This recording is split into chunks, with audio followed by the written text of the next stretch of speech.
Here we go, doing a differential equation. You're gonna start off by finding a slope field. Remember, you need to plug the ordered pair in. This is in terms of x and y, so you're gonna have to plug in the x and the y coordinate. I went ahead and wrote down the 6 coordinates for these, all these ordered pairs. So 2 times x, this has the same x, so these are all gonna be, the first thing is gonna be 0. And then minus y is minus 2, minus 1, minus the negative 1 is plus 1. So this is 1, negative 1, and negative 2. So when I'm drawing my slope field, remember positive 1 is at about at a 45-degree angle. Negative 1 at a negatively sloped 45-degree angle. And negative 2 is twice as steep. So then the next one, 2 times 1, these are all 1s. So it's going to be 2. And then minus 2, minus 1, minus negative 1 is plus 1. So this is going to be 0, 1, and 3. So 0, positive 1. And then positive 3 is even steeper than positive 2. Now, find the second derivative in terms of x and y. So if I know dy dx equals 2x minus y, and I take a derivative d dx, this is going to give me that my second derivative is equal to, here the variables match, so it's just 2. Here the variables don't match, so it's implicit, so it's minus, and the derivative of negative y is negative 1 dy dx. Now, it didn't say find a second derivative in terms of a first derivative. It said find it in terms of x and y. So d squared y over dx squared equals 2 minus, and then in for dy dx, I'm going to plug back in my dy dx, 2x minus y, which means that my second derivative is 2 minus 2x plus y when I distribute the negative. Then it says determine the concavity for all solution curves for the given differential in quadrant 2. Well, in quadrant 2, what do you know about every x and y?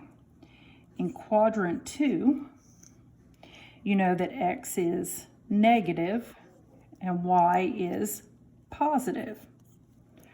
So when I plug in anything into d squared y, any ordered pair, it's going to be 2 minus 2 times a negative plus a positive, which means I'm going to get 2 plus a number, which is going to be positive. So concavity, because my second derivative can only be positive, I am concave up in quadrant 2 because d squared y over dx squared is greater than 0 in that quadrant. So when you're justifying concave up, you're talking about the sign of, or if you're justifying concavity, you're talking about the sign of the second derivative, just like when you're justifying a max or a min, you either use the first derivatives test or the second derivatives test, the first derivatives being the sign of the first derivative. So part C, let y equal f of x be the particular solution to the differential equation with initial condition 2, 3. Do you have a relative max, a relative min, or neither at x equals 2? Justify your answer. So if you're going to justify a max or a min, you have to use the first derivatives test or the second derivatives test. Well, it doesn't matter. You have to have a critical point for both of them. So the first thing I'm going to do is look at the ordered pair 2, 3 and see if I have a critical number. How do I know if I have a critical number? I know I have a critical number if the first derivative does dy dx at 2, 3, does that equal 0? Well, I don't know. Let's see. Dy dx at 2, 3 is equal to, so 2x minus y is 2 times 2 minus y. So my derivative is 4 minus 3 is 1. So because my first derivative at 2, 3 doesn't equal 0, I can't have a max or a min. So my answer is neither, because dy dx at 2, 3 does not equal 0. Now, we would have used the second derivative test. So if we had gotten that it equals 0, remember, I have found my second derivative right here, so I would have plugged that ordered pair in to see if it was concave up or concave down. So if I got a positive answer, it would be concave up like a cup, and it would have been a minimum. If I had gotten a negative answer, it would have been concave down like a frown, so it would have been a maximum. But because I didn't have a critical number, it didn't matter. I didn't have to do the first derivatives test or the second derivatives test. Part D, find all the values of the constants m and b for which y equals mxb is a solution to the differential equation. Now, this is an AP type question, and what you've got to think about in your, so this is asking you if you have dy dx equals 2x minus y. This is your derivative. It's asking you for where does y equal mx plus b? What m and what b is your solution? So what AP wants you to do a lot of times is think about slope equals slope. So slope equals slope.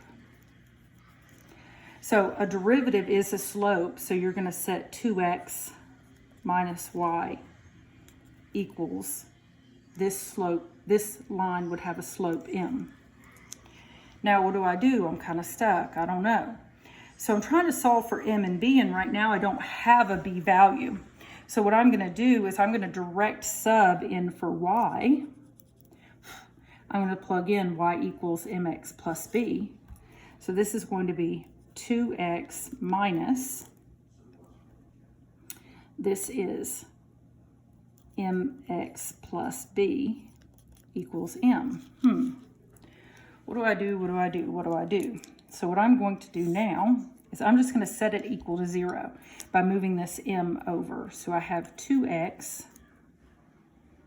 minus mx plus b. Oh, I gotta, boop. Let's try it again. So 2x minus y, so that mx plus b, when I distribute that negative, boop and boop, this is going to become minus mx minus b equals, and then when I move this m over, minus m equals 0. Now I'm going to think about what could I do to see what makes this 0. The first thing I'm going to do is factor out an x.